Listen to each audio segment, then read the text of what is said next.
Hello, everybody. Greetings, geeks. Welcome to episode 350 of Geeks in Space. 350. I'm your host, Rob Commander Taco Malda. I know that you guys are really looking forward to us providing, one of our sort of signature auto-tune theme songs or something to celebrate, a milestone like a big multiple of 50 or something like we would normally do. But since we're missing all of the episodes that are, we're still trying to track down where they are. Well, we have the audio for episodes 1 through like 22, Okay. Well, that's so something. we could always pull it off that and bump like that. Whoa. All right, so that was Chris. Let's go around the horn and see who we got on the line today. All right. Nate here. That's just Nate. Just Nate. Just Nate. I'm Rob Roseboom. And I'm Chris DeBona. Hi, everybody. So, folks, I figured that since we don't have like a cool audio montage like we normally would, that we go around and bring back, some of our memories, like highlight moments. I mean, there's been so many over these 350 episodes. Chris? Well, I mean, so the one that sticks out in my mind was episode, I think it was 278, when Terry Pratchett had passed away on the 12th of March in 2015. And he's, the co-author of Good Omens, and he wrote the Discworld series. And so we had we had like a millisecond of silence for him. And they're debuting Good Omens tomorrow on Amazon. So that's kind of exciting. You have more to say on that subject in a moment, I believe. Yes. So, but I guess that's a memory, right? Totally. Is that sort of? Nate? For me, it was the musical episode. The fact that we put together 25 minutes of a cappella, plot-driven musical on Geeks in Space. Everyone had their intro theme song. Everyone had, we had the love song and the breakup song and the anger and rage. It was probably one of, I think, our highest accomplishments here. I think Brian Wilson really would have appreciated the effort we put into it. It seems so inevitable because like Glee and Pitch Perfect were so popular on TV. Yeah, they really were. That was the part that really almost drove me to tears was Jeff Hemos's.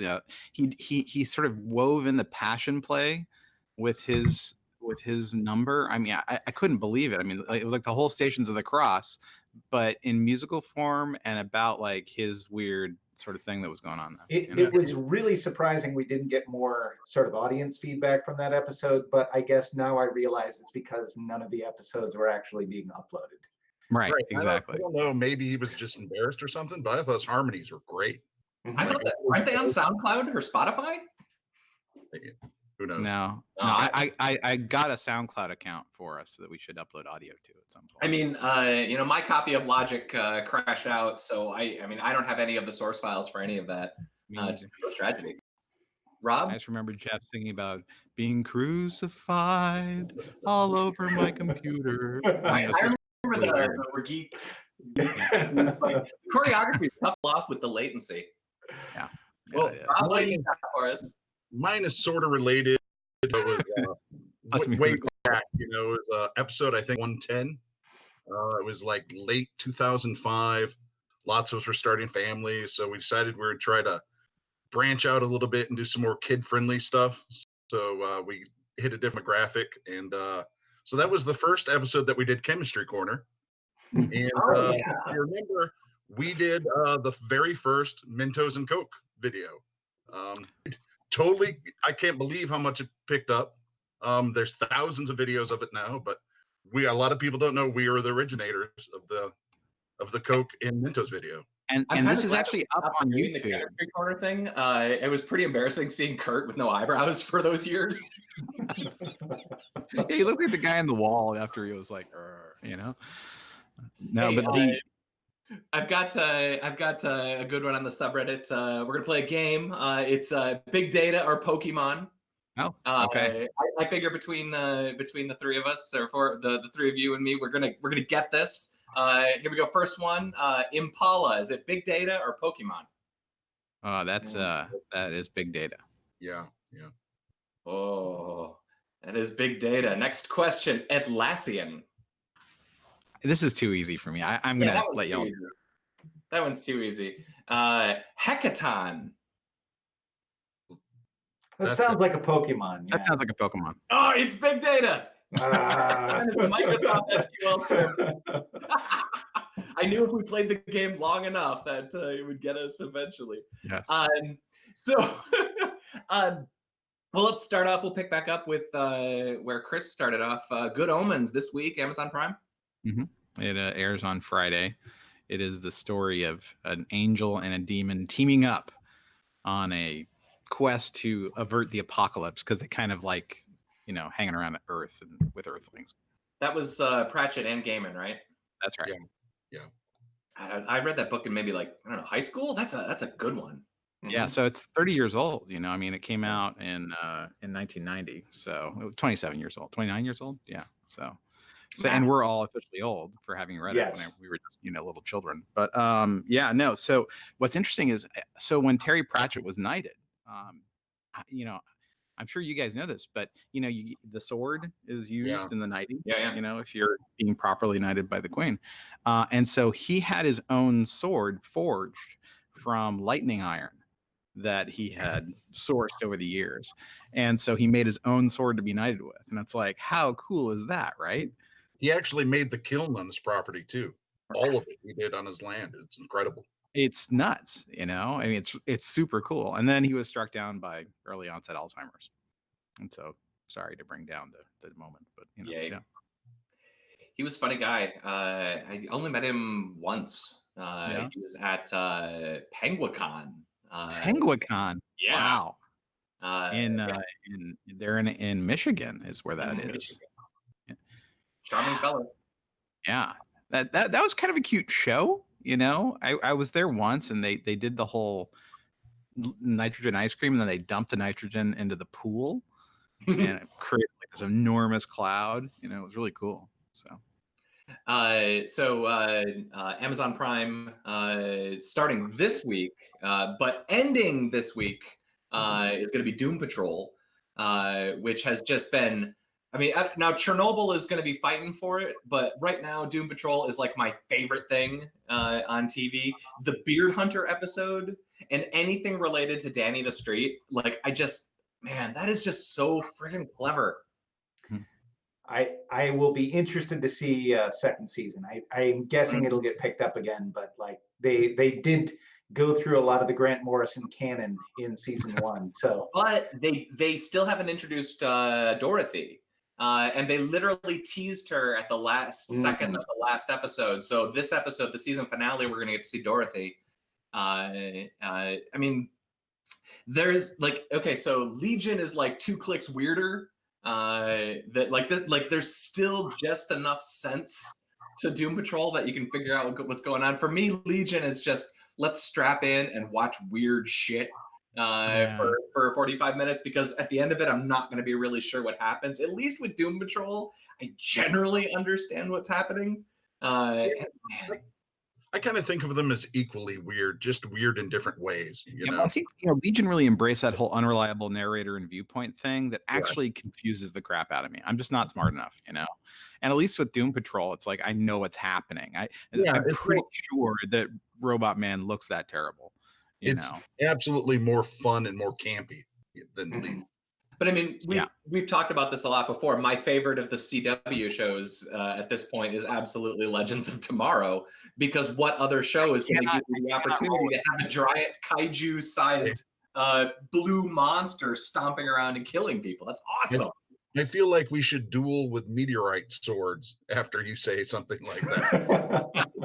I'm sorry, are you going to go ahead and tell me that after 7 seasons of watching Stephen Amell, or whatever his name is, complain on Arrow, that you still have any pleasure whatsoever in that show? That show got pretty bad at the end, for sure.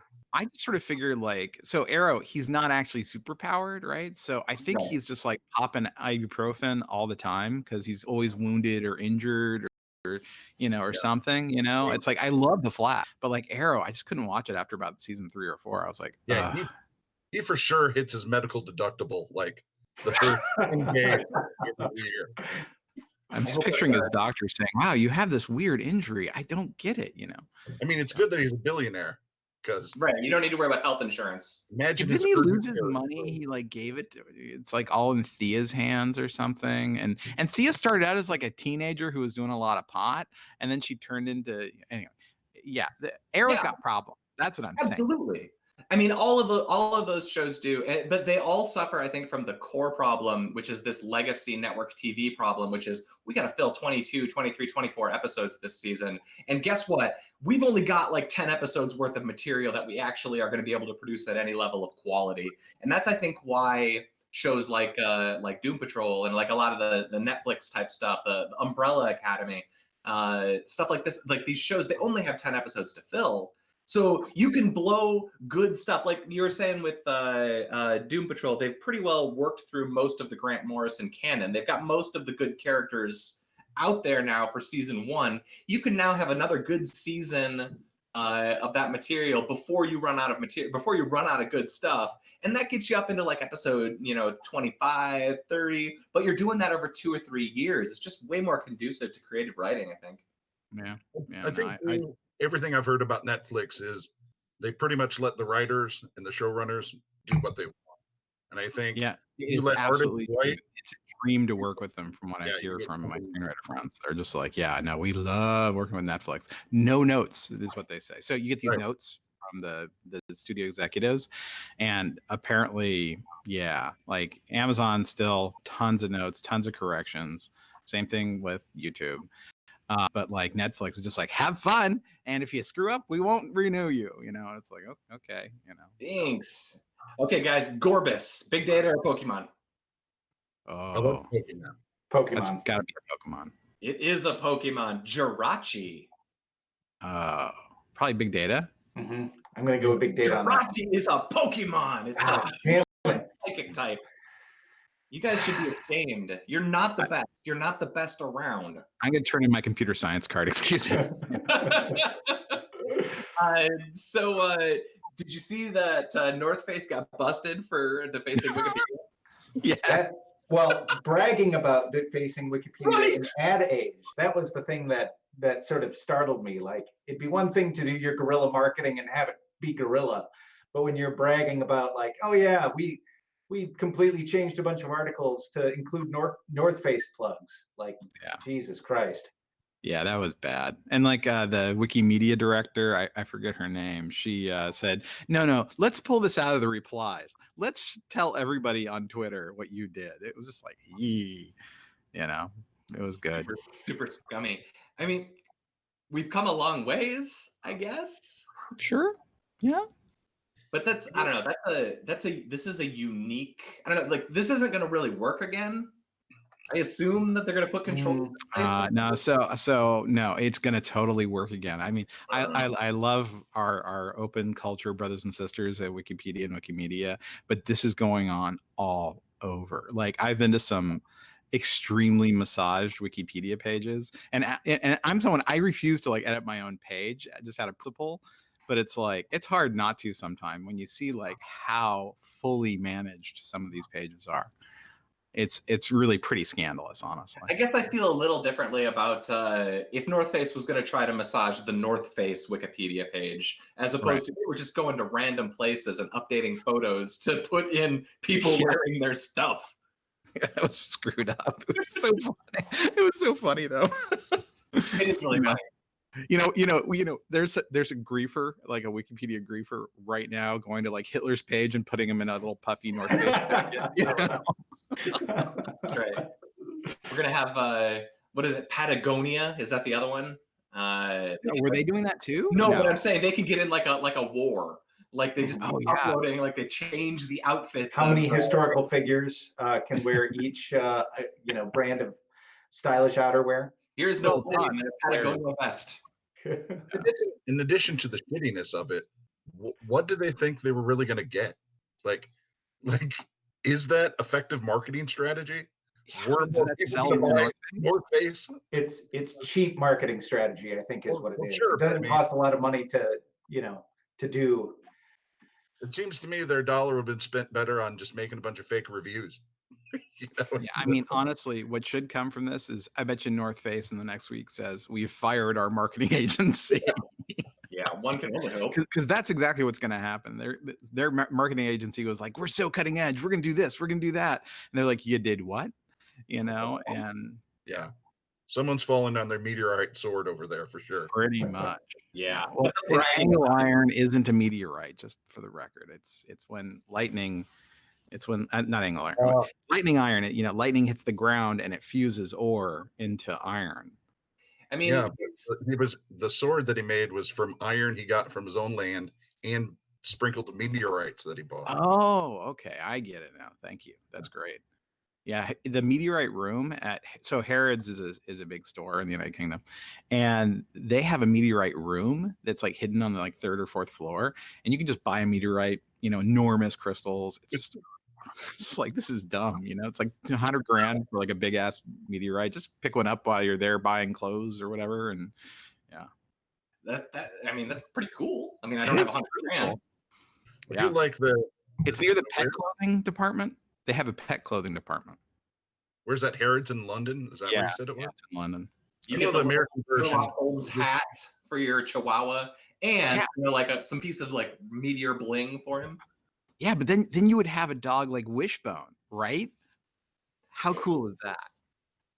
That's clearly going to lead into some sort of upcoming Marvel series with a stupid dog. All right, guys. Basically Doctor Who. Adabas, Pokemon or Big Data? What? Say it again. Adabas. Oh, that's big data. Yeah. I'm going to go with Big Data. Adabas is Big Data. Azurill. Oh, got to be a Pokemon. Pokemon. Azurill's Pokemon. Phoebus. Phoebus. I'm going to say Pokemon. Feeble Data. Phoebus is a Pokemon. That's 3 in a row. We should quit while we're ahead. Yeah. That's impressive. So there's a good article that I found comparing fake news and in 2019 versus spam in 15 years ago, and how there's similarities and there's differences between the two. Both can be theoretically addressed, at least in some ways, with machine learning. There's a lot of stuff with the fake news stuff. It's way more distributed. I mean, one of the reasons that spam got so shut down is that a single entity became in charge of so much email that it became possible to machine learn. Not sure who that was, though. What's that? Hotmail? I can't remember who has all of our email. But the big thing that the article said that I thought was really insightful is that the big difference between the two is that people universally don't want spam, but a big percentage of the population actually does want fake news. It's highly desirable to have your pre-existing notions validated by sketchy sources. People love to be told they're right. It's true. You're right, Chris. Right? Ah, that's good. No, so the thing about spam is there's a reason you have spam folders, and it doesn't just go straight to the trash, because some people, when you auto delete spam, they get really, really upset because it's the only mail they get. Oh. And this is true 15 years ago. I don't know if it's still true, but it's just like, people are really weird. They're super weird. Like if you automatically tell them they have malware, they get pissed at you. Your fault.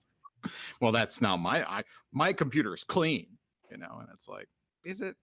I mean, it's the moving bar of technology. I mean, 1998, I got so much hate mail for requiring cookies on websites, like literally cookies. Like I got hate mail over that.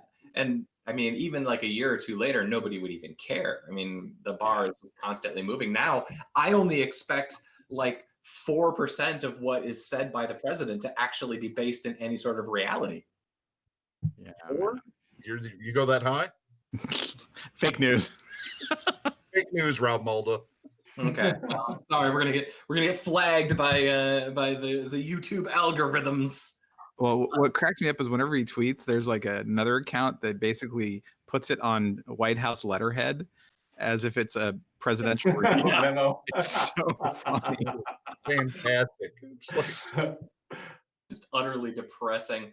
So I put up another video. Are we all familiar with the 80s classic cartoon Dungeons and Dragons? Why, yes. So did you see the video that I put up with the commercial, like a car company? So we'll put it in the description field for anybody watching, but it is spot on. When I first saw it, I saw it without audio. It was just playing on my Facebook page, and I thought either Hulu or Netflix was going to do a reboot of the Dungeons and Dragons cartoon. I was like, "Wow, great!"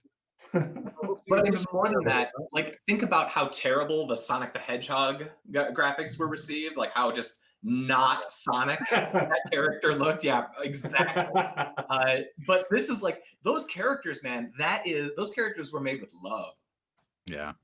That's some fanboys getting in there. I loved that so much. I mean, thinking back to it, the cartoon was terrible, but all the cartoons. Ooh, you be careful. You be careful, man. That every episode, Dungeon Master has to show up and just take the whole party out of trouble. Yeah, and they all get just one magic item. Come on. Didn't they animate that one on 48s or something? It is very low quality. Very low quality. I that's one of those shows that I feel like if I went back and watched it again, it would destroy a little piece of my soul. And I've had a few of those over the years because with my kids, I'm going to go back and like, let's watch Voltron or Spider-Man and the Amazing Friends, and it turns out these shows are all garbage.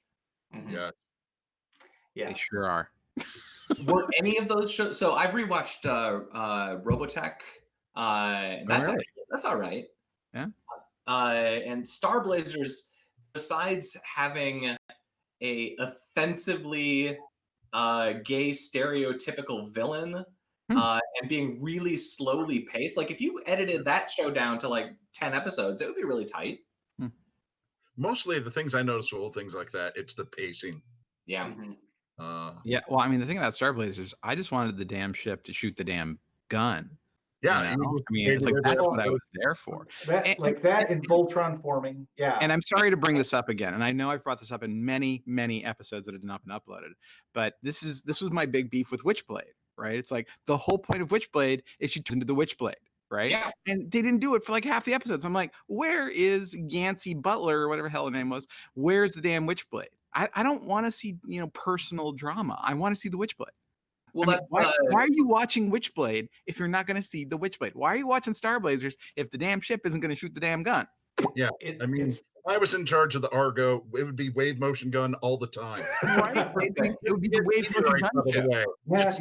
Yeah, you guys don't appreciate good animated foreplay there. Like you need to build up to the ship. That's your that's the finisher. That's what lets you you're like, yeah, that happened this episode. It's such a treat. Monsters watching like Dragon Ball Z, and it's just all wave motion gun all the time, fighting, right? And you're telling me I don't appreciate the subtleties, man?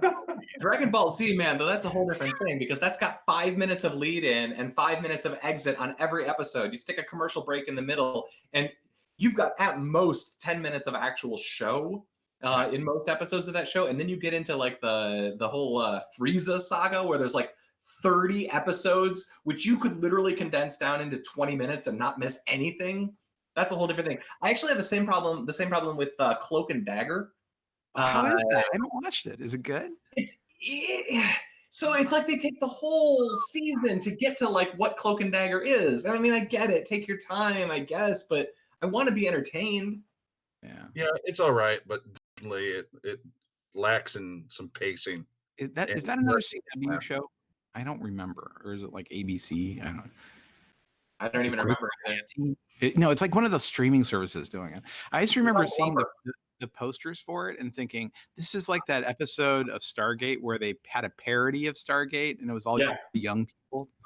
Well, they've apparently done that on that same gimmick on Supernatural. Oh, really? Because, like you just mentioned the Stargate example, which is my example of that as well. My wife immediately goes to the Supernatural version of that. It's a thing. But I mean, that fourth wall breaking stuff is super fun. And honestly, that's I think why I like the Doom Patrol so much.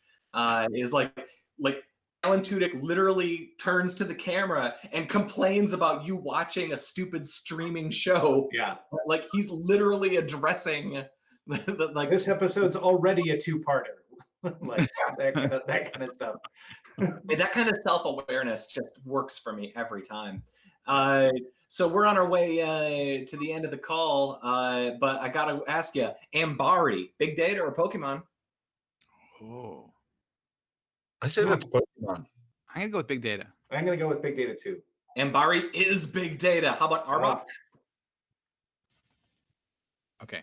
Arbok? Should I just put up the outro slide and that's it? we can keep playing as they play us out here. Okay, you guys, I'll do the playing out. You do the talking about big data. All right. Well, thanks for listening to this week's episode of Geeks in Space. We'll be back at some time in the near future. In the meantime, you should do all the things that we expect of you, like smashing the subscribe button, Right. joining our Discord server. No, wait. Not smashing. Smashing means sex now. Oh no, I thought that was smooshing.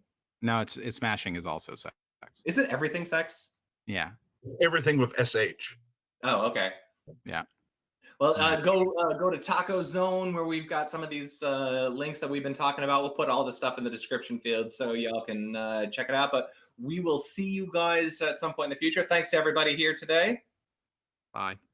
Bye-bye. See ya. Okay, I'm hitting the button.